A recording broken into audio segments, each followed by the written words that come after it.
آئیے انتہائی عقیدت و محبت کے ساتھ اپنے اور ساری کائنات کے مرکزی عقیدت گنبد خضرا کے مکین حضور سرور کائنات فخر موجودات رحمت عالم نور مجسم شفیع نبی مکرم رسول محتشم فخر آدم و بنی آدم ارواحنا فدا حضور احمد مجتبی محمد مصطفیٰ صلی اللہ تعالی علیہ وسلم کے دربار اقدس میں نذرانہ درود و سلام پیش کریں اور پڑھیں اللہم صلی علی سیدنا و شفیعنا و نبینا مولانا محمد مبارک وسلم صلاۃ و سلاما علیک یا رسول اللہ وسلم علیک یا حبیب اللہ۔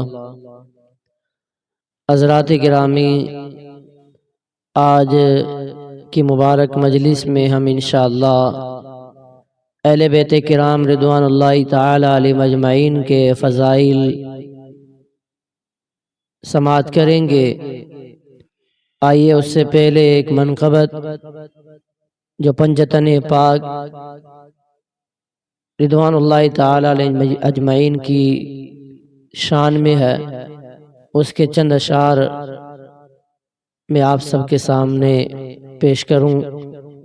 اس سے پہلے آئیے ایک بار اور جھوم کر درود پاک پڑھیں اللہم صلی علی سیدنا مولانا محمد مبارک وسلم صلاۃ و سلام علیک یا رسول۔ یہ منقبت ایسی ہے کہ آپ بھی اگر مل کے پڑھیں گے تو انشاءاللہ پڑھنے میں اور سننے میں اور زیادہ لطف آئے گا۔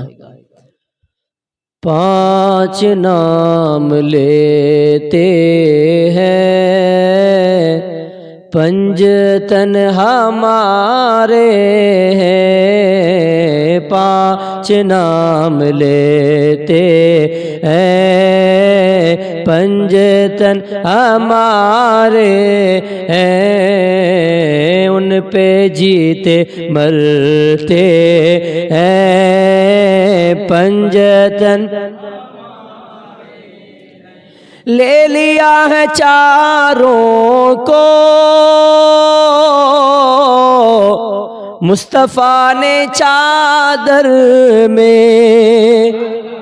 یہ پورا جو واقعہ ہے اس شعر میں جو بیان ہوا وہ ابھی بیان میں آپ انشاءاللہ سماعت کریں گے کہ جب اللہ کے رسول علیہ الصلوۃ والسلام نے مباہلے کے لیے نجران کا ایک عیسائی آیا تھا مباہلے کے لیے، تو حضور نے ان چاروں کو، چار سے مراد سیدنا مولا علی، سیدہ فاطمہ اور امام حسن اور امام حسین، ان چاروں کو اپنی چادر میں لیا اور حضور نے فرمایا کہ جب میں دعا کروں تو تم چاروں جو ہے میری دعا پر آمین کہنا۔ لے لیا ہے چادر میں، لے لیا ہے چاروں کو مصطفیٰ نے چادر میں، اہل بیت ایسے ہیں پنجتن ہمارے ہیں، اہل بیت سے ہیں پنجتن۔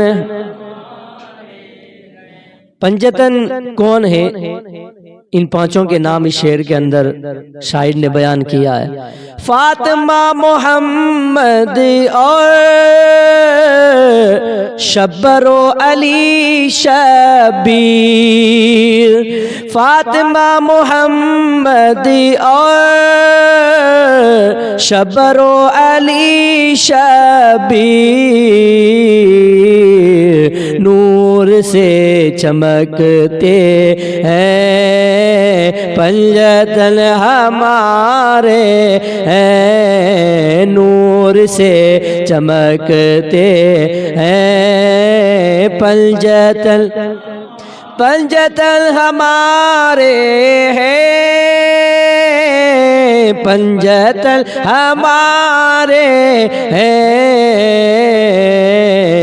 پنجتن ہمارے ہیں، پنجتن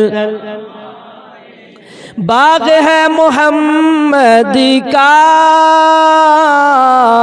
باغ با علی زہرا. یہ وہی شعر کی ترجمانی ہے جو اعلیٰ حضرت نے فرمایا. کیا بات رضا اس چمنستان کرم کی، زہرا ہے کلی جس میں حسین اور حسن پھول. اسی شعر کی ترجمانی اس شعر میں شاعر نے کی ہے. باغ ہے محمد کا باغ با علی زہرا، پھول سے نواسے ہے پنجتن ہے، پھول سے نواسے ہے پنجتن ہمارے.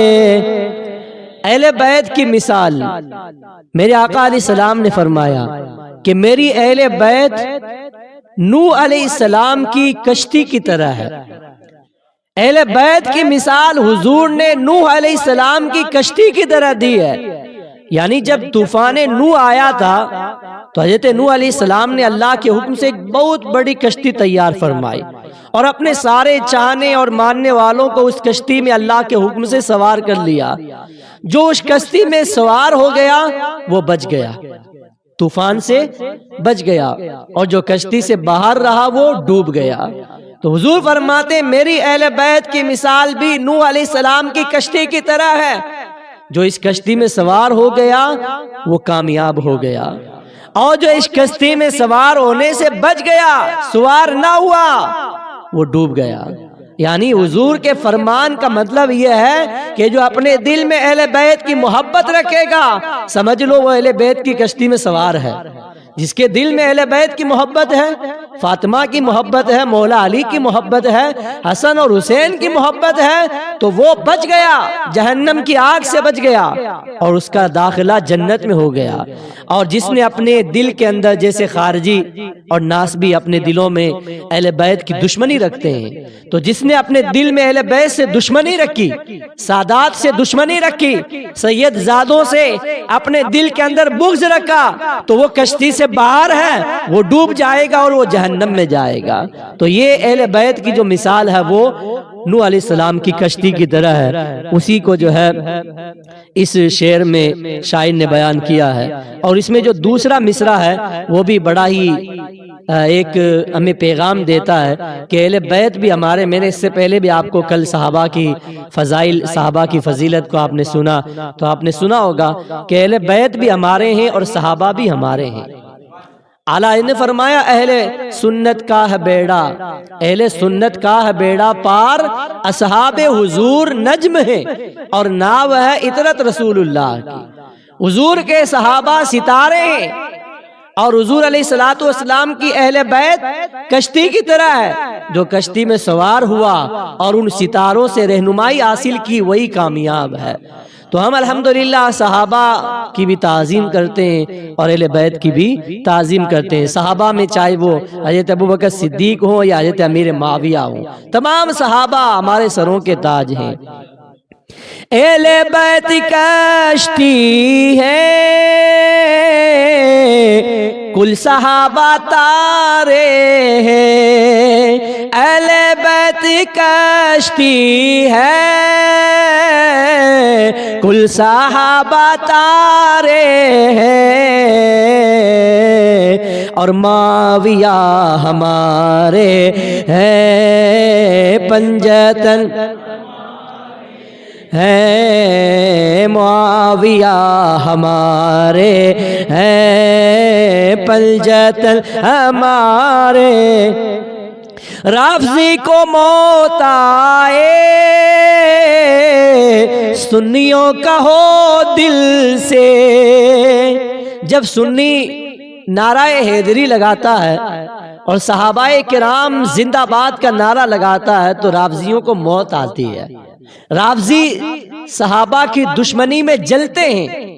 تو جب کوئی سنی صحابہ کی عظمت کا نعرہ لگاتا ہے، صحابہ کی عظمت کا ذکر کرتا ہے اور ان کے ذکر کی مجلس منعقد کرتا ہے، تو رافضی اور شیعہ کو موت آتی ہے. تو شاعر نے کہا کہ ہم تو سنی ہیں اور ہم تو جو ہے جب تک دم میں دم ہے ہم صحابہ کا ذکر کرتے جائیں گے۔ رافضی کو موت آئے سنیوں کہو دل سے، کل صحابہ تارے ہیں پلجتن ہمارے ہیں، کل صحابہ تارے ہیں پلجتن، سنیوں صدا مارو ان یزیدی کتوں کو، سنیوں صدا مارو ان یزیدی کتوں کو، یہ خدا کے مارے ہیں پلجتن۔ کل میں نے بتایا تھا نا کہ ان کے دلوں میں صحابہ کی دشمنی ہے، اس لیے یہ اپنے ہاتھ سے ہی اپنے آپ کو مارتے ہیں۔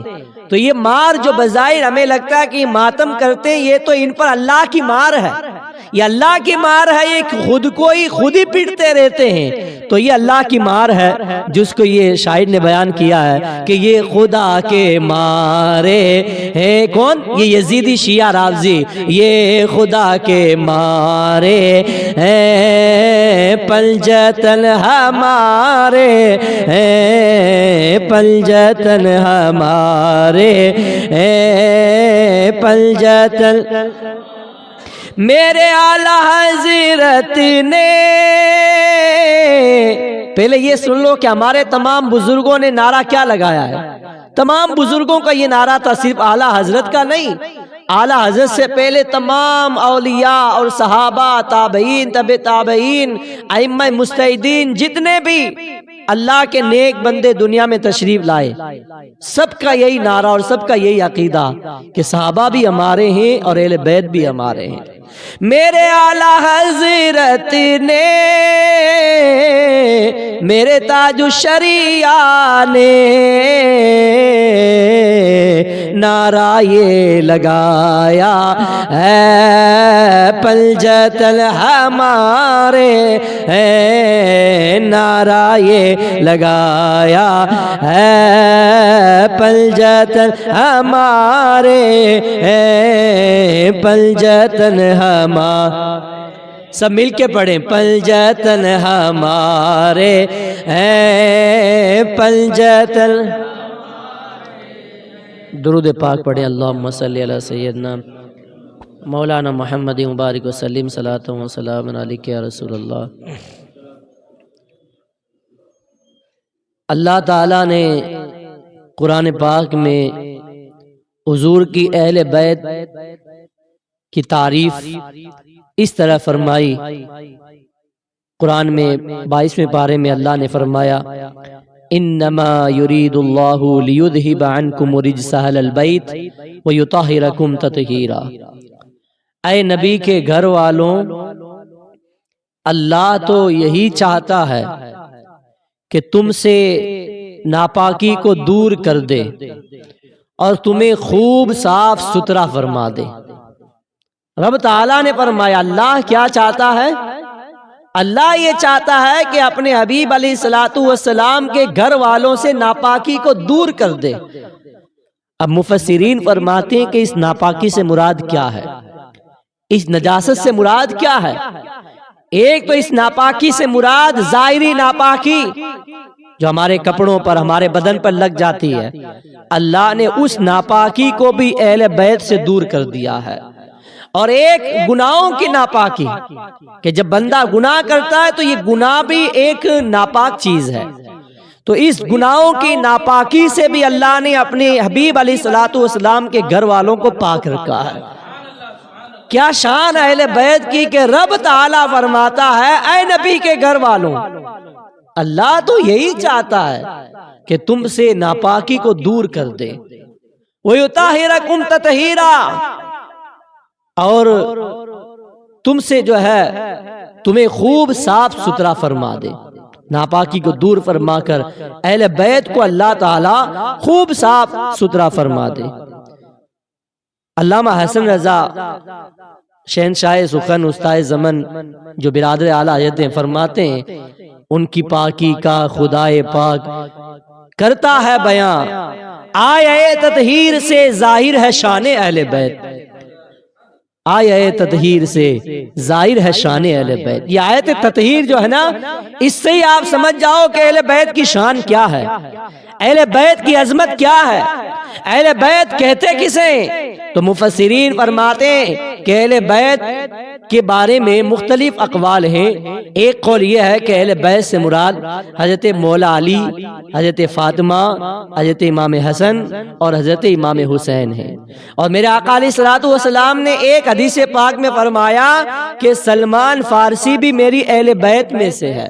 تو حضرت سلمان فارسی کو حضور علیہ الصلوۃ والسلام نے اپنی اہل بیت میں شامل فرمایا۔ اور ایک روایت میں یہ ہے کہ ازواج مطہرات امہات المومنین میرے آقا علیہ الصلوۃ والسلام کی تمام بیویاں وہ بھی اہل بیت میں شامل ہیں۔ حضور کی تمام ازواج مطہرات بھی اہل بیت میں شامل ہیں، اور یہی صحیح ہے کہ اہل بیت میں حضور کی ازواج مطہرات بھی ہیں اور تمام پنجتن پاک اور حضور علیہ الصلوۃ والسلام کا مبارک خاندان ہے۔ یہ اہل بیت کے فضائل ہیں۔ میرے آقا علیہ الصلوۃ والسلام نے اپنی لخت جگر سیدہ فاطمہ کے بارے میں فرمایا کہ فاطمہ میرے جگر کا ٹکڑا ہے۔ سیدہ فاطمہ کی شان سنو، میرے آقا نے فرمایا سیدہ فاطمہ کے بارے میں کہ فاطمہ میرے جگر کا ٹکڑا ہے۔ جس نے فاطمہ کو خوش رکھا اس نے مجھے خوش رکھا، جس نے فاطمہ کو ایذا پہنچائی، تکلیف پہنچائی، اس نے مجھے تکلیف پہنچائی۔ یہ سیدہ فاطمہ کی شان ہے۔ اور ایک روایت میں میرے آقا نے فرمایا کہ فاطمہ جنتی عورتوں کی سردار ہے، فاطمہ جنتی عورتوں کی سردار ہے۔ اور سیدہ مریم رضی اللہ تعالی عنہا جو حضرت عیسیٰ علیہ السلام کی والدہ ہیں، اور سیدہ فاطمہ رضی اللہ تعالی عنہا جو حسنین کریمین کی والدہ ہیں، ان دونوں کے درمیان جب آپ نسبتوں کو دیکھو گے تو سیدہ مریم کہ جن کے نام پر قرآن میں اللہ نے پوری سورت کو نازل فرمایا سورہ مریم کو، اور سیدہ مریم کا بارہا قرآن میں اللہ نے تذکرہ فرمایا، ان کی شان کیا ہوگی؟ اگر ان کی شان کو دیکھنا ہے تو قرآن کی تفسیر پڑھو تو پتا چل جائے گا۔ اب دیکھو سیدہ مریم کی یہ شان ہے کہ ان کی شان کو قرآن میں اللہ بیان کر رہا ہے، اور ان کے نام کی قرآن میں 16ویں پارے میں پوری سورت کو اللہ نے نازل فرما دیا۔ لیکن سیدہ فاطمہ وہ ہیں کہ سیدہ فاطمہ میری آقا کی لخت جگر ہیں۔ سیدہ مریم سے جب آپ کمپیر کریں گے، دونوں کے درمیان آپ نسبتوں کو دیکھو گے کہ سیدہ مریم رضی اللہ تعالی عنہا کا یہ مقام کیوں اللہ نے بڑھایا؟ کیونکہ وہ اللہ کے ایک نبی کی ماں ہے، حضرت عیسیٰ علیہ السلام کی والدہ ہیں، اسی لیے تو رب تعالیٰ نے ان کے مرتبے کو بڑھایا۔ تو سیدہ مریم کو جو فضیلت ملی وہ ایک نسبت سے، عیسیٰ علیہ السلام کی ماں ہونے کی وجہ سے۔ لیکن سیدہ فاطمہ کو ایک نسبت نہیں، کئی نسبتیں اللہ نے عطا فرمائی۔ سب سے بڑی نسبت یہ کہ وہ میرے آقا کی شہزادی ہیں، دوسری نسبت یہ کہ وہ مولا علی کی زوجائے محترمہ ہیں، تیسری نسبت یہ کہ وہ امام حسن اور امام حسین کی والدہ ہیں۔ سیدہ مریم کو تو ایک نسبت ملی ہے، سیدہ فاطمہ کو تین تین نسبتیں اللہ نے عطا فرمائی۔ اعلیٰ حضرت اسی لیے تو فرماتے ہیں نور بنت نور زوج نور ام نور نور نور مطلق کی کنیز اللہ رے لانا نور کا، تیری نسل پاک میں ہے بچہ بچہ نور کا، تو ہے عین نور تیرا سب گھرانہ نور کا۔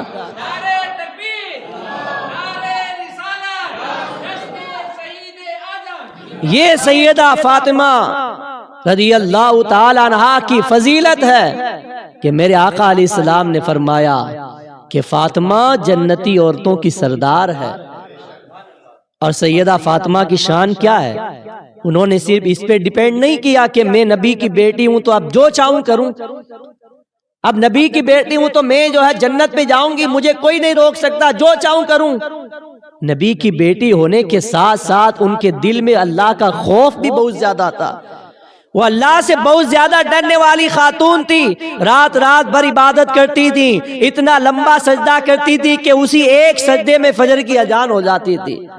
کبھی آپ نے نماز قضا نہیں کی، کبھی کسی غیر محرم کے سامنے اپنے دوپٹے کو اتارنا تو دور کی بات، سیدہ فاطمہ کے بالوں کو کبھی آسمان نے بھی نہیں دیکھا ہے۔ کوئی غیر محرم تو کیا دیکھتا، کبھی آسمان نے بھی سیدہ فاطمہ کے بالوں کو نہیں دیکھا۔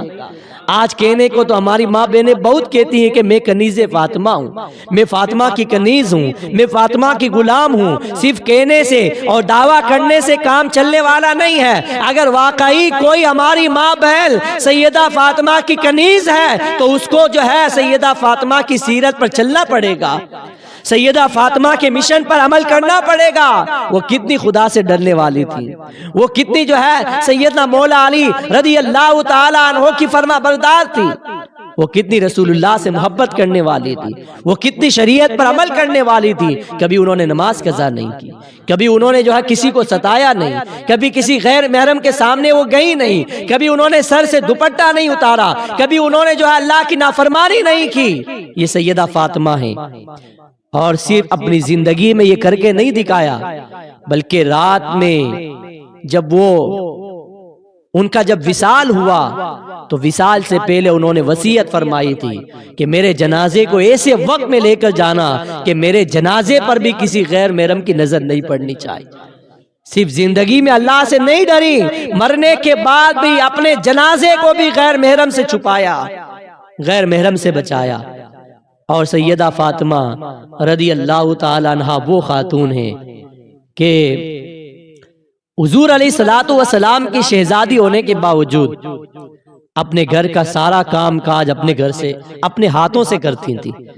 آج ہماری ماں بہنیں جو ہے تھوڑا سا کام آپ لگا دو تو کہتی ہیں کہ نوکرانی رکھ دو، ملازمہ رکھ دو، خادمہ رکھ دو۔ سیدہ فاطمہ رضی اللہ تعالیٰ عنہا اپنے گھروں میں اپنے گھر کے اندر چکی بھی پیستی تھی، گھر کا کام کاج بھی کرتی تھی، حسنین کریمین کی تربیت بھی کرتی تھی، اکیلی تنے تنہا پورے گھر کو بھی سنبھالتی تھی اور اللہ کی عبادت بھی کرتی تھی۔ رات کو جاگ کر اللہ کی عبادت کرنا، دن میں روزہ رکھ کر اللہ کی عبادت کرنا، اور پھر پورے دن جو ہے چکی پیسنا، بچوں کی تربیت کرنا، اللہ اور جو ہے لوگوں کے ساتھ بھلائی کرنا، صدقہ و خیرات کرنا، اللہ کے دین کی مدد کرنا، یہ بہت سارے کام تھے جو تنے تنہا رسول اللہ صلی اللہ تعالی علیہ وسلم کی شہزادی سیدہ فاطمہ رضی اللہ تعالی عنہا کیا کرتی تھی۔ ایک بار آپ نے حضور کی بارگاہ میں درخواست کی، یا رسول اللہ ایک خادمہ مجھے عطا فرما دے، ایک خادمہ مجھے، ایک ملازمہ مجھے عطا فرما دیں کہ میرے گھر کے کام کاج میں میرا ہاتھ بٹا دے۔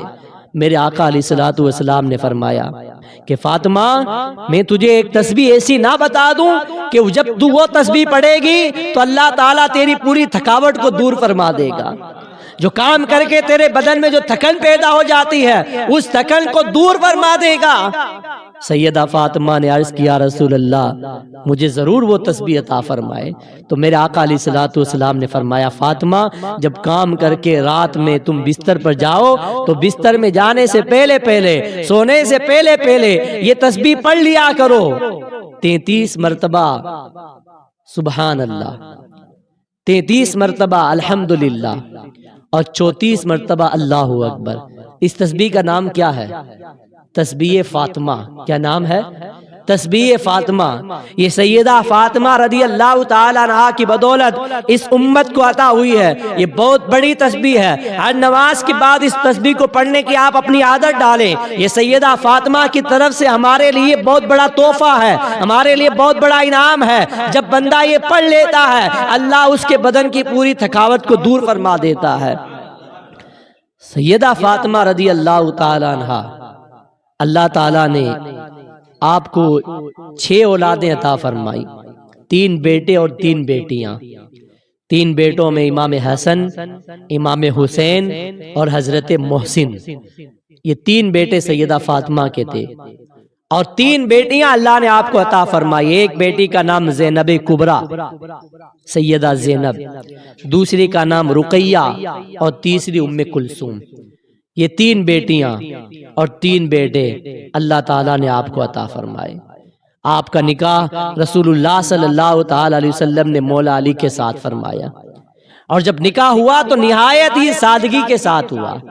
میرے آقا علیہ الصلوۃ والسلام اگر چاہتے تو کیا نہیں ہوتا، سب کچھ ہو سکتا تھا۔ حضور نے تو فرمایا تھا سیدہ عائشہ سے، اے عائشہ اگر میں چاہوں تو مدینے کے پہاڑ سونا بن کر میرے ساتھ چلیں۔ حضور اگر چاہیں تو اللہ حضور کے لیے تمام پہاڑوں کو سونا بنا دے، لیکن حضور نے تو سادگی کو اختیار فرمایا، غربت کو اختیار فرمایا۔ اس امت کے لیے میرے آقا علیہ الصلوۃ والسلام نے سادہ زندگی بسر فرمائی، اور سیدہ فاطمہ رضی اللہ تعالیٰ عنہا کا جب نکاح مولا علی سے فرمایا تو نکاح بھی بڑی سادگی کے ساتھ ہوا، نہایت ہی سادہ شادی اور جو ہے سادگی کے ساتھ نکاح ہوا، جس کے اندر جہیز کے طور پر ایک چکی اور تین جو ہے مٹی کے گھڑے اور ایک مشکیزہ، اس طرح سے رسول اللہ صلی اللہ تعالی علیہ وسلم نے سیدہ فاطمہ رضی اللہ تعالی عنہا کے ساتھ وہ جہیز میں مولا علی کو عطا فرمایا۔ آپ دیکھیں جہیز کو دیکھیں یا آپ کے نکاح کو دیکھیں یا سیدہ فاطمہ کی زندگی کو دیکھیں یا ان کی شادی کو دیکھیں یا ان کے گھر کی تربیت کو دیکھیں تو آپ کو پتا چلے گا کہ وہ شہزادی تھی رسول کائنات کی، میرے آقا علیہ الصلوۃ والسلام کی، مگر انہوں نے بھی اپنے بابا جان صلی اللہ تعالی علیہ وسلم کی سیرت پر چلتے ہوئے جس طرح میرے آقا نے سادہ زندگی گزاری، سیدہ فاطمہ نے بھی سادگی کو اختیار فرمایا۔ آج یہ ہمارے لیے بہت ہی ایک سبق ہے اور یہ پیغام ہے سیدہ فاطمہ کی طرف سے کہ ہم بھی اپنی شادی کے خرچ کو کم کریں، نکاح کے خرچ کو کم کریں۔ میرے آقا علیہ الصلوۃ والسلام نے اس نکاح کی تعریف فرمائی اور ایسے نکاح کو پسند فرمایا جس میں کم سے کم خرچ ہوتا ہے، کم سے کم خرچ والے نکاح کو حضور نے پسند فرمایا۔ آج ہمارا حال کیا ہے؟ ہمارے بھائی نے جو ہے اپنی شادی کے اندر 2 لاکھ خرچ کیے تو میں 3 لاکھ خرچ کروں گا۔ ہم تو جو ہے ہوڑ لگاتے ہیں، شرطیں لگتی ہیں، اس نے اتنا خرچ کیا ہے تو میں اس سے زیادہ خرچ کروں گا، اگرچہ مجھے لون لینا پڑے، قرض لینا پڑے، اگرچہ مجھے بھیک مانگنی پڑے، لیکن میں نکاح دھوم دھام سے کروں گا۔ یہ ہمارا حال ہو چکا ہے۔ ہمیں شریعت کیا بتاتی ہے اور ہم کس طرف جا رہے ہیں؟ جہیز کے لیے ایسی ایسی باتیں اور ایسے ایسے واقعات ہمارے سامنے آتے ہیں کہ جب کسی بیٹی کو باپ جہیز نہیں دیتا ہے تو اس بیٹی کو پھر اس گھر والے جہیز نہ دینے کی بنیاد پر اس پر ظلم کرتے ہیں، ستاتے ہیں۔ تیرے باپ نے ہمیں دیا ہی کیا ہے؟ ایک باپ نے اپنے دل کا ٹکڑا تجھے دے دیا، اور کیا چاہیے تھا؟ اپنی بیٹی تجھے دے دی، اور کیا چاہیے باپ سے؟ اس لیے یہ جہیز مانگنا یہ ہمارا کام نہیں ہے، یہ بھکاریوں کا کام ہے۔ تو اس طرح ہم بھکاری نہ بنے۔ اللہ تعالیٰ نے جو ہمارے نصیب میں لکھا ہے وہ مل کر لے گا، نہ آپ 4 ویلر مانگے، نہ 2 ویلر مانگے، نہ فریج یا پلنگ مانگا جائے، کچھ بھی نہ مانگا جائے۔ ہاں، باپ اگر اپنی بیٹی کو جو خوشی سے دے اسے آپ خوشی خوشی قبول کر لیں۔ ہماری شریعت ہمیں یہ کہتی ہے۔ آپ ناگور شریف میں جو ہمارا گاؤں ہے باسنی، وہاں کا آپ نے نام سنا ہوگا، شادی بھی آپ نے دیکھی ہوگی، سنا ہوگا اس کے بارے میں۔ اتنی سادگی سے ہوتی ہے کہ ایک باپ صرف چائے پلا کر اپنی بیٹی کی شادی کر سکتا ہے۔ آج کی بات میں کرتا ہوں، آج کے اس پرفتن دور کے اندر بھی ہمارے وہاں جہیز کا کوئی لین دین نہیں ہے۔ اگر باپ یہ چاہے کہ میں صرف چند لوگوں کو بلا کر چائے پلا دوں اور اپنی بیٹی کا نکاح مسجد میں کر دوں تو لوگ اس کو اور خوشی سمجھتے ہیں۔ ہمارے ہاں اس کو معیوب نہیں سمجھا جاتا ہے، برا نہیں سمجھا جاتا ہے، بلکہ جو جتنا سادگی سے اور کم پیسے خرچ کر کے کم خرچ کے اندر نکاح کرتا ہے ہمارے ہاں اس کی اور تعریف کی جاتی ہے۔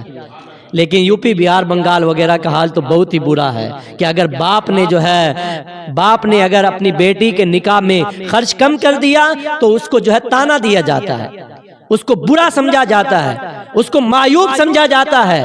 یہ ایک مسلمان کے لیے مناسب نہیں ہے، ایک مسلمان کے لیے مناسب نہیں ہے۔ اسلام نے کس کو پسند کیا ہے ہمیں اسے پسند کرنا چاہیے۔ میرے آقا نے کسے پسند کیا ہے ہمیں وہ پسند کرنا چاہیے۔ میرے آقا علیہ السلام نے تو فرمایا کہ نکاح پسندیدہ وہ ہے جس میں کم سے کم خرچ کیا جائے۔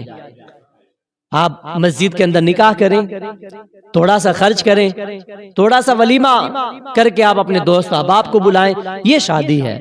لیکن آج شادی مہنگی ہونے کی وجہ سے، نکاح مہنگا ہونے کی وجہ سے ہماری بیٹیاں بیٹی رہ جاتی ہیں، بیٹیاں بڑی ہو جاتی ہیں لیکن ان کے یہاں رشتے نہیں آتے۔ رشتے کیوں نہیں آتے؟ اس کی سب سے بڑی وجہ یہی ہے کہ ہم جو ہے جہیز کی بہت بڑی ڈیمانڈ کرتے ہیں۔ جہیز کی اتنی ڈیمانڈ کرتے ہیں کہ سامنے والا دے نہیں سکتا ہے، اور ہم ڈیمانڈ یہی کرتے ہیں کہ اگر اپنی بیٹی دینی ہے تو ہمیں جو ہے 4 ویلر چاہیے، ہمیں 2 ویلر چاہیے، ہمیں یہ چاہیے وہ چاہیے۔ جب ڈیمانڈ اتنی ہو جاتی ہے تو باپ جو ہے قرض لیتا ہے، کبھی لون لیتا ہے، کبھی وہ جو ہے سوسائڈ کرنے پر مجبور ہو جاتا ہے۔ بہت سارے واقعات آپ نے بھی دیکھے ہوں گے کہ باپ اپنی بیٹی کا نکاح نہیں کر پاتا ہے، اس لیے وہ شرم سے جو ہے سوسائڈ کر لیتا ہے، خودکشی کر لیتا ہے۔ اس لیے جہیز جیسی لعنت کو ہمیں اپنے سماج سے دور کرنا چاہیے۔ اور جس طرح رسول اللہ صلی اللہ تعالی علیہ وسلم نے اپنی لخت جگر سیدہ فاطمہ رضی اللہ تعالی عنہا کا سادگی کے ساتھ نکاح فرمایا تھا، اسی طرح ہم اپنی بیٹیوں کا بھی نکاح کریں اور اپنے بیٹوں کا بھی نکاح کریں، اور اسی شادی کو رسول اللہ نے پسند کیا ہے۔ اس لیے صرف سیدہ کا نام لے کر اور اپنے آپ کو جو ہے سیدہ کی کنیز یا سیدہ کی غلام کہہ لینا یہ کافی نہیں ہے۔ سیدہ کی کنیز وہ ہے جو ان کی سیرت پر عمل کرتی ہے، سیدہ فاطمہ کے چاہنے والے وہ ہیں جو ان کی سیرت پر عمل کرتے ہیں، اور سیدہ فاطمہ انہی لوگوں سے خوش ہوتی ہیں جو ان کی کردار پر، ان کی سیرت پر، ان کی زندگی پر نظر ڈال کر، ان کی زندگی کو پڑھ کر اپنی عمل میں ان کی زندگی کو لاتے ہیں، ان کی زندگی کے مطابق اپنی زندگی کو گزارتے ہیں۔ وہی لوگ جو ہے سیدہ فاطمہ کو پسند ہیں۔ سیدہ فاطمہ نے تو پردے کو پسند فرمایا۔ آج ہماری ماں بہنوں کو تو پردہ پسند نہیں ہے، وہ تو چاہتی ہیں کہ ہمیں آزاد چھوڑ دیا جائے، ہم جو چاہیں کریں، جہاں چاہیں وہاں جائیں، جس سے چاہیں ہم بات کریں۔ ہماری ماں بہن شاپنگ مال کی زینت نہیں ہے، ہماری بہن کسی مارکیٹ کی زینت نہیں ہے، کسی مال کی زینت نہیں ہے، ہماری بہن تو گھر کی 4 دیواری کی زینت ہے۔ ایک عورت کا نام عورت اسی لیے رکھا گیا کہ وہ چھپانے کی چیز ہے، عورت کا مطلب ہی ہوتا ہے چھپانے کی چیز۔ جب اللہ نے اس کا نام ہی عورت رکھا ہے، چھپانے کی چیز اس کا نام ہی رکھا گیا ہے، تو پھر عورت کیوں باہر نکلتی ہے؟ اس کے لیے تو سب سے بہترین یہی ہے کہ وہ گھر کی 4 دیواری میں رہ کر اپنے بچوں کی پرورش کرے، اپنے بچوں کی اچھی کفالت کرے، اچھی تربیت کرے، اور اللہ کے احکام پر عمل کرے، نمازوں کی پابندی کرے، پردے کا اہتمام کرے۔ جو عورت اس طرح کرتی ہے اللہ بھی اس سے راضی ہوتا ہے، اللہ کے حبیب بھی اسے راضی ہوتے ہیں۔ اور جو عورت جو ہے گھر میں رہتی ہے تو سادے کپڑے کے اندر، اور جب باہر نکلتی ہے تو بالکل تیار ہو کر، یہ ایک عورت کی شایان شان نہیں ہے کہ عورت باہر جائے تو تیار ہو کر جائے۔ عورت کے لیے تو فرمایا گیا کہ وہ اگر تیار ہو، بن سور کر جائے تو اس کے لیے جائز ہے کہ وہ صرف اپنے شوہر کے لیے تیار ہو سکتی ہے، اپنے شوہر کے لیے وہ زینت کر سکتی ہے، باقی باہر کس کے لیے زینت کرنے جا رہی ہے؟ شوہر تو اس کا گھر میں موجود ہے۔ آج ہماری ماں بہنیں اپنے شوہر کی فرما برداری نہیں کرتی۔ سیدہ فاطمہ کی آپ سیرت پڑھیں تو کبھی بھی آپ کو یہ نہیں ملے گا کہ سیدہ فاطمہ نے کسی وقت میں کوئی بات مولا علی کی ماننے سے انکار کی ہو۔ وہ تو مولا علی کی فرما بردار تھی، وہ رسول اللہ صلی اللہ تعالی علیہ وسلم کی سنت پر چلنے والی تھی، وہ شریعت کی پابندی کرنے والی تھی، وہ پردے کا اہتمام کرنے والی تھی، وہ کبھی باہر نہیں نکلتی تھی، صرف ضروری کام کے لیے، حج کے لیے اور عمرہ کے لیے یا کوئی ضروری کام کے لیے اگر آپ باہر نکلیں تو شریعت اس کی اجازت دیتی ہے، لیکن بغیر ضرورت بے پردگی کے ساتھ باہر نکلنا یہ عورت کے لیے جائز نہیں ہے۔ میرے آقا علیہ السلام نے فرمایا کہ جب ایک عورت اپنے گھر سے باہر نکلتی ہے تو شیطان اس کی طرف جھانکتا ہے، شیطان اس کی طرف دیکھتا ہے، اور شیطان جب اس کی طرف دیکھتا ہے تو دیگر لوگوں کو بھی ورگلاتا ہے، پھر لوگ اس کی طرف دیکھتے ہیں۔ اس طرح سماج کے اندر اور ہمارے علاقے کے اندر ایک فتنہ پیدا ہوتا ہے، شیطان گمراہ کرتا ہے، شیطان بہکاتا ہے۔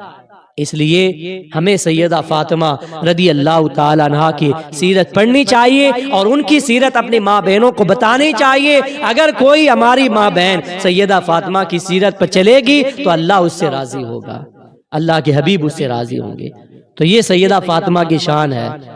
سیدہ فاطمہ رضی اللہ تعالی عنہا میرے آقا علیہ الصلوۃ والسلام سے اتنی محبت کرتی کہ حضور علیہ الصلوۃ والسلام جب گھر میں تشریف لاتے تو سیدہ فاطمہ حضور کے لیے کھڑی ہو جاتی، حضور کے ہاتھوں کو بوسہ دیتی، اور ادھر جب سیدہ فاطمہ میرے آقا علیہ السلام کے کاشانہ مبارک میں جاتی تھی تو حضور سیدہ فاطمہ کے استقبال کے لیے کھڑے ہوتے تھے۔ حضور نے ہمیں یہ طریقہ بتایا سیدہ فاطمہ نے ہمیں ادب سکھایا، احترام سکھایا ہے. اور میرے آقا علیہ الصلوۃ والسلام نے ایک بار سیدہ فاطمہ کے کان میں کچھ بات کہی جس سے سیدہ فاطمہ رونے لگی. تھوڑی دیر کے بعد میرے آقا علیہ الصلوۃ والسلام نے پھر سیدہ فاطمہ کے کان میں کچھ فرمایا تو سیدہ فاطمہ اسے سن کر مسکرانے لگی. ام المومنین سیدہ عائشہ صدیقہ نے اور دیگر ازواج مطہرات اور دیگر جو صحابیات وہاں موجود تھی، انہوں نے پوچھا کہ پہلے آپ رو رہی تھی، اس کے بعد سرکار نے کچھ فرمایا تو آپ مسکرا رہی ہیں، اس کی کیا وجہ ہے؟ سیدہ فاطمہ فرماتی ہیں میرے آقا علیہ الصلوۃ والسلام نے جب پہلی مرتبہ میرے کان میں بات کہی تھی تو یہ بات فرمائی تھی کہ میرے آقا اب دنیا سے تشریف لے جانے والے ہیں، دنیا سے پردہ فرمانے والے ہیں، جس کو سن کر میں رونے لگی اور مجھے صدمہ ہو گیا، میں غم کے اندر ڈوب گئی، غمگین ہو گئی. اس کے بعد میرے آقا علیہ الصلوۃ والسلام نے جب مجھے غمگین دیکھا تو پھر میرے کان میں ایک بات کہی، وہ یہ بات ارشاد فرمائی، اے فاطمہ میرے بعد میرے گھر والوں میں سب سے پہلے جس کا انتقال ہوگا، یعنی سب سے پہلے جو مجھ سے ملنے والی ہے وہ کوئی اور نہیں ہے، وہ تم ہی ہوں گی. جس کو سن کر میں مسکرا رہی ہوں کہ یہ میرے لیے اعجاز کی بات ہے کہ حضور علیہ الصلوۃ والسلام سے اپنے گھر والوں میں سب سے پہلے ملنے والی میں ہوں. اور یہی ہوا کہ جب میرے آقا علیہ الصلوۃ والسلام کا وصال ہوا، وصال مبارک کے دن سے لے کر 6 مہینے کے بعد سیدہ فاطمہ رضی اللہ تعالی عنہا کا 3 رمضان مبارک کے دن انتقال ہوا. 3 رمضان کو، یعنی اہل بیت میں سرکار علیہ الصلوۃ والسلام کے بعد سب سے پہلے جس کا انتقال ہوا، جس کا وصال ہوا، وہ سیدہ فاطمہ رضی اللہ تعالی عنہا ہے. 3 رمضان کو ہم یوم سیدہ فاطمہ مناتے ہیں. تو سیدہ فاطمہ کی بارگاہ میں ہمیں ہر فاتحہ میں، ہر نیاز میں اور اپنی ہر مجلس کے اندر خراج تحسین پیش کرنا چاہیے. اللہ نے آپ کو ایک لخت جگر عطا فرمایا، آپ کے سب سے بڑے بیٹے امام حسن مجتبی رضی اللہ تعالیٰ عنہ، جنہیں اللہ کے رسول علیہ الصلوۃ والسلام نے بہت لاڈ اور پیار سے حضور علیہ الصلوۃ والسلام نے ان کی تربیت فرمائی. صحابہ کرام فرماتے ہیں کہ جب میرے آقا علیہ الصلوۃ والسلام سجدے میں جاتے تھے، سیدنا امام حسن مجتبی حضور علیہ الصلوۃ والسلام کی پشت مبارک پر سوار ہو جاتے تھے، اور جب تک حضور کی پشت مبارک سے امام حسن اترتے نہیں تھے، ہٹتے نہیں تھے، تب تک میرے آقا سجدے سے سر نہیں اٹھاتے تھے. سجدے سے حضور سر نہیں اٹھاتے تھے جب تک امام حسن حضور کی پشت مبارک سے اٹھتے نہیں تھے. اسی لیے تو شاعر نے کہا ہے کہ صبت نبی ہیں پشت نبی پر اور سجدے کی حالت ہے، آقا نے تسبیح بڑھا دی، نواسائی کچھ ایسا ہے، نواسائی کچھ ایسا ہے کہ جس کے خیال میں میرے آقا علیہ الصلوۃ والسلام نے اپنے سجدے کو ہی لمبا کر دیا. اور ایک صحابی فرماتے ہیں کہ ایک مرتبہ میں مدینے کی گلیوں سے گزر رہا تھا، میں نے دیکھا کہ میرے آقا علیہ الصلوۃ والسلام سامنے سے تشریف لا رہے ہیں، حضور کے مبارک کندھوں پر امام حسن مجتبی سوار ہیں، کندھے پر سوار ہیں. میں نے امام حسن جو بچے تھے، بالکل کم عمری کی حالت ہے، میں نے حضرت حسن سے کہا کہ اے بیٹے تمہاری سواری کتنی اچھی ہے، یعنی رسول اللہ صلی اللہ تعالی علیہ وسلم کو تم نے سواری بنا لیا ہے، تمہاری سواری کتنی اچھی ہے. میرے آقا نے فرمایا اے میرے صحابی تم سواری کو دیکھ رہے ہو، سوار کو تو دیکھو، سوار بھی کتنا اچھا ہے، سوار بھی کتنا اچھا ہے. اعلیٰ یہ فرماتے ہیں وہ حسن مجتبی سید الاسقیاء راکب دوش عزت پہ لاکھوں سلام، راکب دوش عزت، میرے آقا علیہ السلام کے کندھوں پر سوار ہونے والوں پر لاکھوں سلام. یہ امام حسن مجتبی اور سید الاسقیاء ایسے سخی کہ جو ایک بار سیدنا امام حسن مجتبی کے دروازے پہ آ جاتا تھا. کبھی آپ بھکاری کو جو ہے مانگنے والے کو 1000 دینار دیتے ہیں، کبھی 2000 دینار دیتے ہیں، کبھی 10,000 دینار دیتے ہیں. یعنی جب کوئی سیدنا امام حسن کے دروازے پر مانگنے کے لیے آتا تھا، امام حسن مجتبی کے دروازے سے کبھی کوئی بھکاری خالی ہاتھ نہیں جاتا تھا. وہ سید الاسقیاء ہیں، اپنے زمانے میں سب سے بڑے سخی تھے. اور امام حسن مجتبی وہ ہیں کہ میرے آقا علیہ الصلوۃ والسلام کے صحابہ فرماتے ہیں ایک بار رسول اللہ صلی اللہ علیہ وسلم منبر مبارک پر تشریف فرماتے، حضور علیہ الصلوۃ والسلام کی گود میں آ کر دوڑتے ہوئے امام حسن مجتبی بیٹھ گئے. جب میرے آقا علیہ السلام کی گود میں امام حسن آ کر بیٹھے تو حضور کبھی صحابہ کو دیکھتے ہیں، کبھی امام حسن کو دیکھتے ہیں، کبھی صحابہ کو دیکھتے ہیں، کبھی امام حسن کو دیکھ رہے ہیں۔ اس کے بعد میرے آقا نے فرمایا میرا یہ بیٹا سید ہے، یعنی سردار ہے، اور ان قریب مسلمانوں کی دو جماعتوں کے درمیان جنگ و جدال ہونے والی ہوگی، میرے اللہ تعالیٰ میرے اس بیٹے کے ذریعے ان دونوں کے درمیان صلح فرمائے گا۔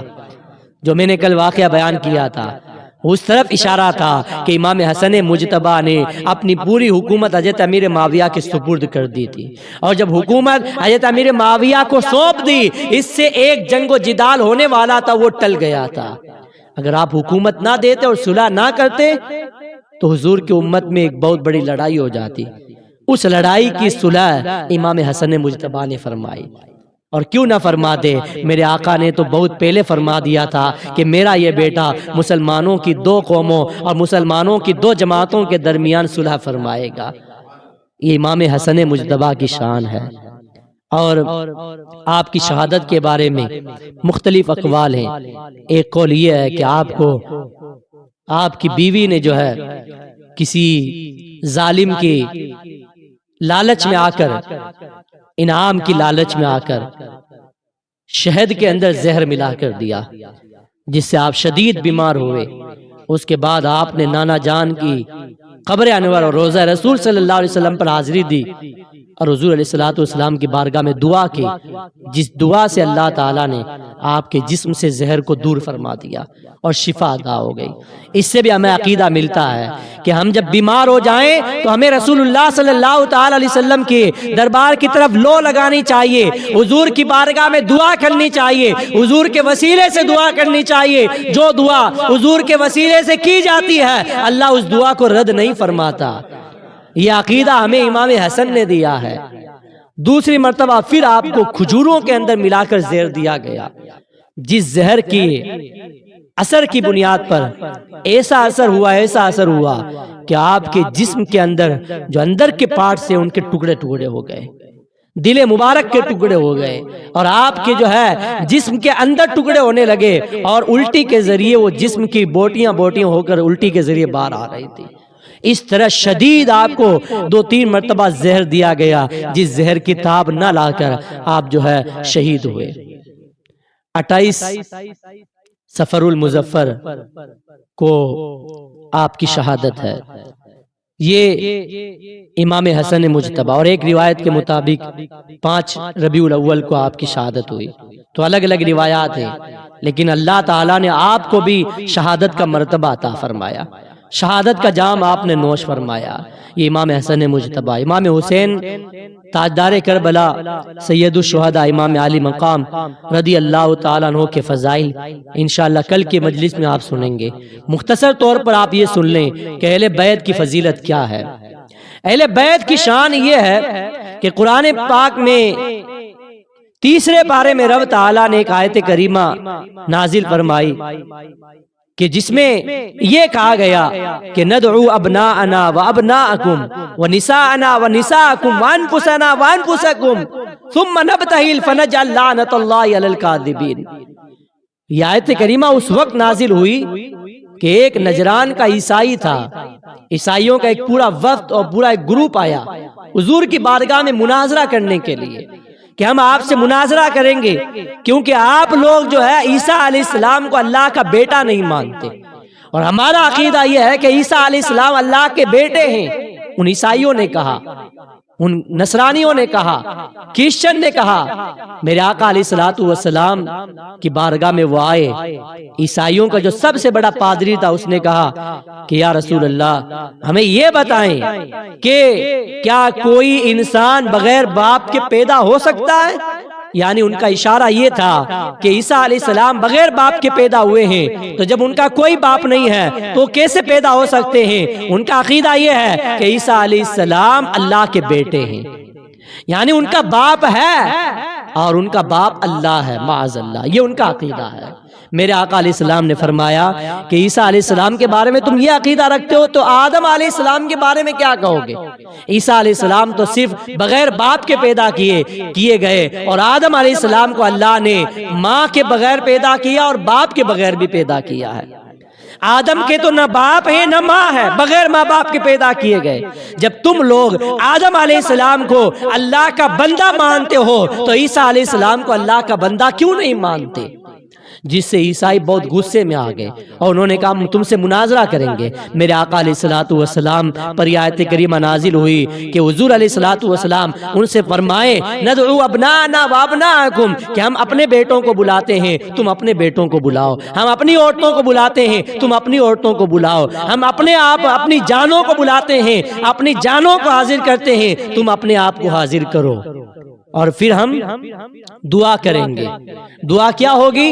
دعا یہ ہوگی کہ ہم جو ہے ہلاکت کی دعا کریں گے کہ جو جھوٹا ہے اللہ تعالیٰ اسے ہلاک فرما دے، اسے مباہلہ کہتے ہیں، تو ہم مباہلہ کریں گے۔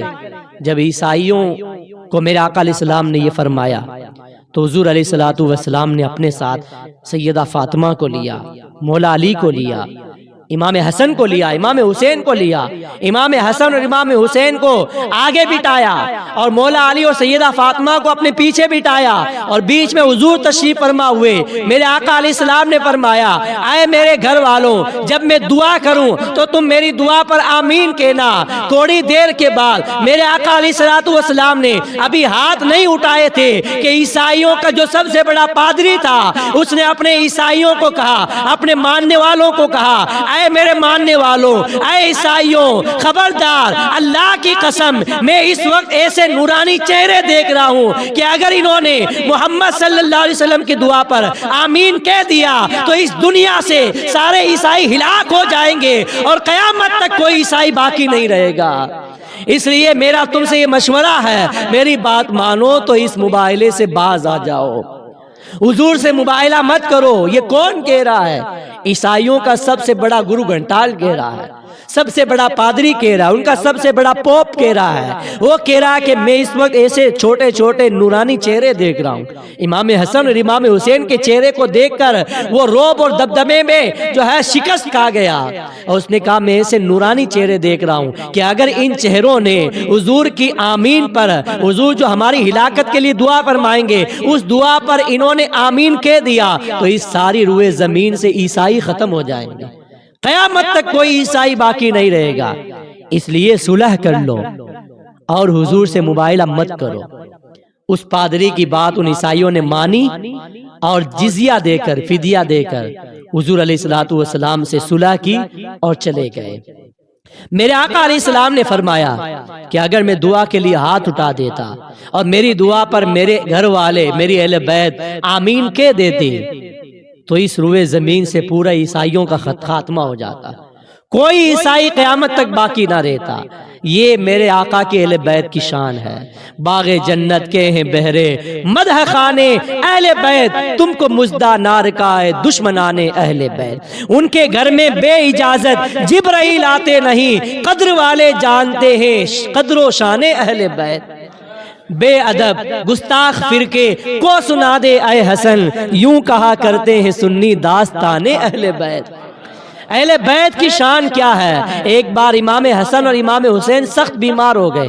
سیدہ فاطمہ رضی اللہ تعالی عنہا سے صحابہ کرام نے مشورہ دیا کہ آپ جو ہے 3 روزے رکھنے کی منت مان لو کہ اللہ تعالیٰ میرے بیٹوں کو شفا عطا فرمائے گا، تو ہم جو ہے شکریہ کے طور پر، شکرانے کے طور پر 3 روزے رکھیں گے۔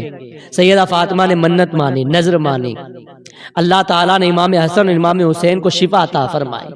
اب روزہ رکھنے کا وقت آیا، حضرت مولا علی نے بھی روزہ رکھا، سیدہ فاطمہ نے بھی روزہ رکھا۔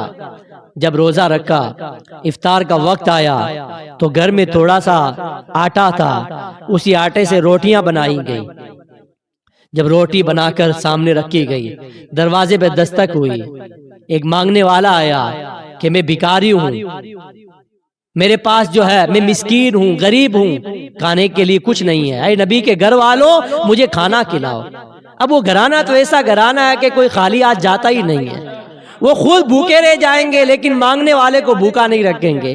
ساری روٹیاں اٹھائی اور اس مسکین کو دے دی، اور سیدہ فاطمہ اور مولا علی نے جو ہے پانی سے روزہ افطار کیا۔ دوسرے دن پھر روزہ رکھا۔ جب روزہ افطار کرنے کا وقت آیا، تھوڑا آٹا اور تھا، اس سے روٹیاں بنائی گئی۔ تھوڑی دیر کے بعد پھر کوئی آیا، مانگنے والا آیا، میں یتیم ہوں، اے نبی کے گھر والوں میں بھوکا ہوں، مجھے کھانا کھلاؤ۔ وہ روٹیاں اٹھائیں اور مولا علی نے سب اس یتیم کو دے دی۔ تیسرے دن پھر روزہ رکھا، تھوڑا آٹا اور بچا ہوا تھا، اس سے بھی روٹیاں بنائی۔ اب یہ آخری آٹا ہے، اس کے بعد گھر میں کوئی آٹا نہیں ہے، روٹیاں بنائی گئی۔ افطار کا وقت آیا، پھر دروازے پر دستک ہوئی، اے نبی کے گھر والوں مجھے کھانا کھلاؤ، میں اسیر ہوں، میں قیدی ہوں، میں بھوکا ہوں، مجھے کھانا کھلاؤ۔ ساری روٹیاں مولا علی نے اٹھائی اور اس بھوکے آدمی کو دے دی، اس مانگنے والے کو دے دی۔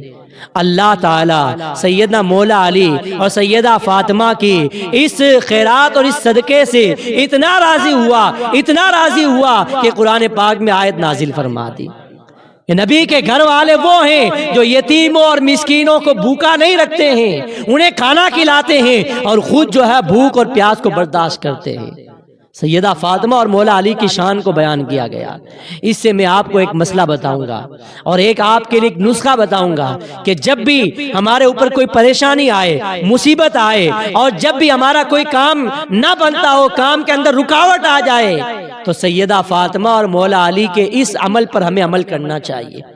میں اپنے جو بھائی ہیں کہیں جو پوچھتے ہیں کہ ہمارا فلاں کام رکا ہوا ہے، تو میں ان کو یہی طریقہ بتاتا ہوں کہ 3 روزے رکھنے کی اللہ کی بارگاہ میں منت مان لو کہ اللہ تعالیٰ میرے اس کام کو بنا دے گا، میری اس مشکل کو حل فرما دے گا، تو ہم شکرانے کے طور پر 3 روزے رکھیں گے۔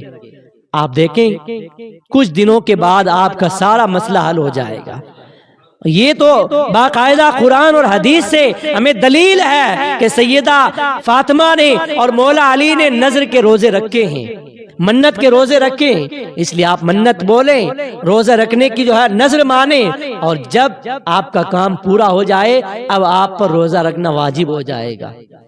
صرف روزے کی منت نہیں ہے، آپ یوں بھی منت مان سکتے ہیں کہ میرا فلاں کام ہو جائے گا تو میں اللہ کی بارگاہ میں 10 رکعت نماز پڑھوں گا، میرا فلاں کام ہو جائے گا تو میں 10,000 روپے کسی فقیر کو دوں گا، 1,000 روپے کسی فقیر کو دوں گا، 500 روپے دوں گا۔ صدقے کی بھی منت مان لیں، نماز پڑھنے کی بھی منت مان لیں، روزہ رکھنے کی بھی منت مان لیں، مسجد میں اعتکاف کرنے کی منت مان لیں، فلاں کام ہو جائے گا تو 2 دن مسجد میں اعتکاف کروں گا۔ لیکن اس مسئلے کو یاد رکھیں، جب کام ہو جائے گا اب وہ جو ہے منت کا پورا کرنا آپ پر واجب ہو جائے گا۔ اس لیے منت ایسی مانے کہ اس کو ادا کر سکے، یہ نہیں کہ فلاں کام ہو جائے گا تو 100 روزے رکھوں گا۔ جو جوش جذبے کے اندر منت مان دی، اب کام ہو گیا تو 100 روزے رکھنا آپ پر واجب ہو جائے گا۔ اس لیے ایسی منت مانے جس کو آسانی سے آپ اتار سکیں اور اس نظر کو پورا کر سکیں۔ یہ ہمیں پیغام اور عقیدہ اور یہ مسئلہ ہمیں سیدہ فاطمہ اور مولا علی رضی اللہ تعالیٰ عنہما سے ملا ہے۔ سادات کی کیا بات ہے، اہل بیت کی کیا بات ہے کہ اللہ نے ان کو رسول اللہ صلی اللہ تعالی علیہ وسلم کے گھر میں پیدا کیا ہے۔ ان کے رگوں کے اندر جو خون دوڑتا ہے وہ میرے آقا علیہ السلام کا خون ہے۔ اور اہل بیت کی سب سے بڑی فضیلت یہ ہے کہ دنیا کی نسل چلتی ہے، باپ سے چلتی ہے، میرے آقا علیہ السلام کی نسل مبارک حضور کی شہزادی سے چل رہی ہے، سیدہ فاطمہ سے حضور کی نسل پاک چل رہی ہے۔ یہ خاصہ صرف اور صرف سیدہ فاطمہ کو اللہ نے عطا فرمایا ہے۔ سیدوں کی تعظیم کیجئے، جو واقعی حقیقی سید ہے، اہل بیت ہیں، ان کی تعظیم کرنا ہم پر ضروری ہے۔ آپ یہ نہ دیکھیں کہ یہ سید ہے یا نہیں سید ہے، جو بھی سید آتا ہے آپ کو پتا چل جاتا ہے کہ یہ آل رسول ہے، آپ اس کی تعظیم کریں، اس کے ہاتھوں کو بوسہ دیں، اس کا احترام کریں، کیونکہ ان کی رگوں کے اندر سیدہ فاطمہ کا خون ہے، مولا علی کا خون ہے، میرے آقا علیہ السلام کا خون مبارک ہے۔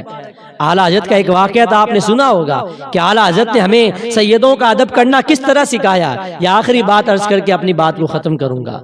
اعلیٰ حضرت امام عشق و محبت نے ہمیں سادات کا طریقہ سکھایا ہے، سادات کے احترام کا سلیقہ سکھایا ہے۔ آج کچھ سید جو ہے کہتے ہیں کہ ہم جو ہے کسی خان پٹھان کو نہیں مانتے، ہم کسی اعلیٰ حضرت کو نہیں مانتے، ہم کسی احمد رضا کو نہیں مانتے، لیکن وہ یہ چیز بھول گئے ہیں کہ ہمیں سیدوں کا احترام کس نے سکھایا؟ اسی بریلی کے تاجدار نے سکھایا ہے، اعلیٰ حضرت نے سکھایا ہے۔ علامہ ارشد القادری رحمۃ اللہ علیہ فرماتے ہیں کہ ایک مرتبہ اعلیٰ حضرت کی پالکی سجائی جا رہی تھی۔ پہلے یہ ہوا کرتا تھا کہ جب کسی بڑے عالم کو یا کسی شیخ یا کسی پیر کو کسی دوسرے مقام پر جانا ہوتا تھا تو بڑے شاندار استقبال کے اندر جلوس کی شکل میں اس کو جو ہے دوسری جگہ لے جایا جاتا تھا۔ اعلیٰ حضرت کے لیے بھی پالکی تیار کی گئی، پالکی میں اعلیٰ حضرت کو بٹھایا گیا۔ پالکی ہوتی تھی جس کو 4 لوگ اٹھاتے تھے اور اس پالکی میں جو ہے اس شیخ اور اس بزرگ کو بٹھایا کرتے تھے۔ اعلیٰ حضرت کو بٹھایا گیا، پالکی سجائی گئی، 4 لوگوں نے اپنے کندھوں پر اس پالکی کو اٹھایا۔ تھوڑی دیر چلے تھے کہ اعلیٰ حضرت نے فرمایا روک دو پالکی کو، روک دو۔ لوگوں نے کہا کیا ہو گیا؟ فوراً پالکی رکوائی، کہا پالکی روکو، مجھے نیچے اتارو۔ لوگوں نے کہا حضور کیا ہوا؟ ابھی تو ہمیں اور آگے چلنا ہے۔ اعلیٰ حضرت نے فرمایا خبردار، مجھے یہ بتاؤ کہ تم 4 میں کوئی سید زادہ بھی ہے؟ جو پالکی اٹھانے والے 4 لوگ تھے، بتاؤ تم 4 میں کون سید زادہ ہے؟ جو سید زادے تھے وہ بیچارے مزدوری کر رہے تھے، اور مزدوری کرنا کوئی بری بات نہیں ہے، یہ ان کی ملازمت تھی، یہ ان کی ڈیوٹی تھی۔ انہوں نے اپنی سیادت کو چھپایا، کہا بتاؤ تم میں سید کون ہے؟ وہ فوراً آگے آئے، کہا حضور میں سید ہوں۔ اعلیٰ حضرت رونے لگے، کہا یہ تم نے کیا کر دیا سید زادے؟ ایک سید ہو کر تم نے مجھے اپنے کندھوں پر سوار کیا؟ ارے کل رسول اللہ علیہ السلام نے قیامت کے دن مجھ سے پوچھ لیا احمد رضا میرے بیٹے کا کندھا کیا اسی لیے تھا کہ تم اس پر سوار ہو جاؤ؟ تو میں میرے آقا کو کیا جواب دوں گا؟ میں کسی سید زادے کے کندھے پر سوار ہو نہیں سکتا۔ فوراً آپ نے جو ہے ان کے قدموں کو پکڑا، رونے لگے، اے سید زادے مجھے معاف کر دو، مجھے معاف کر دو۔ لوگوں نے کہا وہ آپ کو کیسے پتا چلا؟ اعلیٰ حضرت نے فرمایا کہ مجھے سید زادے کی خوشبو آئی تھی، سید زادے کی خوشبو آئی تھی، میں نے جان لیا کہ یہ خوشبو مجھے بتا رہی ہے کہ ان پالکی اٹھانے والوں میں کوئی آل رسول ضرور ہے، کوئی سید زادہ ہے۔ اب آپ بتاؤ اعلیٰ حضرت بھی اپنے وقت کے ولی کامل ہیں، اسی لیے تو کہنے والے نے کہا ہے کہ جو نسب سے حسب نسب سے سید کو پہچان لیتا ہے اس کو حضرت کہتے ہیں، اور جو خوشبو سے پہچان لیتا ہے اسی کو اعلیٰ حضرت کہتے ہیں۔ جو خوشبو سے پہچان لے آل رسول کو اسی کو اعلیٰ حضرت کہتے ہیں۔ اس طرح آپ نے احترام سکھایا، اس سید زادے سے معافی مانگی، انہوں نے کہا میں نے آپ کو معاف کر دیا۔ اعلیٰ حضرت نے فرمایا یہ معافی نہیں ہے، معافی اس طرح نہیں ہے، اب معافی اس طرح ہوگی، اب اس کا کفارہ یہ ہوگا کہ پالکی احمد رضا اٹھائے گا اور سید زادے کو پالکی میں سوار کیا جائے گا۔ اللہ اکبر! لوگوں کے رونگٹے کھڑے ہو گئے کہ اعلیٰ حضرت پالکی اٹھائیں گے اور سید زادے کو سوار کر لیں گے؟ لوگ کانپنے لگے، اور وہ سید زادے تھے وہ بھی شرم سے جھک گئے، حضور آپ کیسے پالکی اٹھائیں گے؟ اعلیٰ حضرت نے فرمایا نہیں، یہ معافی اسی طرح ہوگی، اس کا کفارہ یہی ہے کہ احمد رضا پالکی اٹھائے گا اور سید زادہ پالکی پر سوار ہوگا۔ اعلیٰ حضرت نے پالکی اٹھائی، اس سید زادے کو پالکی پر سوار کیا۔ اب آپ اندازہ لگائیں، اپنے وقت کا مجدد اعظم، اپنے وقت کا ولی کامل، اپنے وقت کا عالم ربانی، اپنے وقت کا محدث اعظم، اپنے وقت کا مفتی اعظم پالکی اٹھا رہا ہے اور ایک سید زادے کو سوار کر کے اپنی منزل پہ لے جا رہا ہے۔ وہ وقت بھی لوگوں نے دیکھا ہے، یہ سارا واقعہ اعلیٰ حضرت کے ساتھ ہوا۔ اسی سے اعلیٰ حضرت نے ہمیں سیدوں کا احترام بتایا ہے کہ اگر تمہارے پاس کوئی سید آ جائے تو اس سید کے ہاتھوں کو بوسہ دے دو، اس کے احترام میں کھڑے ہو جاؤ، اس کا ادب کرو۔ یہی سید ہونے کا یہی جو ہے اس کی تعظیم ہے، اس کی عظمت یہی ہے، وہ اسی کے لائق ہیں کہ ان کا احترام کیا جائے، ان کا ادب کیا جائے، ان سے دعائیں لی جائیں۔ ان کی رگوں کے اندر میرے آقا کا خون ہے، اور اعلیٰ حضرت نے یہی فرمایا تیری نسل پاک میں ہے بچہ بچہ نور کا، تو عین نور تیرا سب گھرانہ نور کا۔ تو سادات جو اہل بیت کے چشم و چراغ ہیں، اور اہل بیت جو میرے آقا علیہ السلام کا مبارک خاندان ہے، جس خاندان کے بارے میں صحابہ کرام کے بھی بہت سارے اقوال ہیں، بزرگوں کے بھی اقوال ہیں، ائمہ کے بھی اقوال ہیں۔ ان سارے اقوال کو ہم اس چھوٹی سی مجلس کے اندر بیان نہیں کر سکتے۔ ہمارے بزرگوں نے ہمیں سیدوں کا احترام سکھایا ہے۔ ام المومنین سیدہ عائشہ صدیقہ سے کسی نے پوچھا کہ بتاؤ رسول اللہ صلی اللہ تعالی علیہ وسلم سب سے زیادہ کس سے محبت کرتے تھے؟ سیدہ عائشہ نے فرمایا حضور سب سے زیادہ اپنی بیٹی سیدہ فاطمہ سے محبت کرتے۔ پھر پوچھا گیا کہ مردوں میں، یہ تو عورتوں میں ہوا کہ عورتوں میں سیدہ فاطمہ سے محبت کر، مردوں میں حضور سب سے زیادہ کس کو چاہتے تھے؟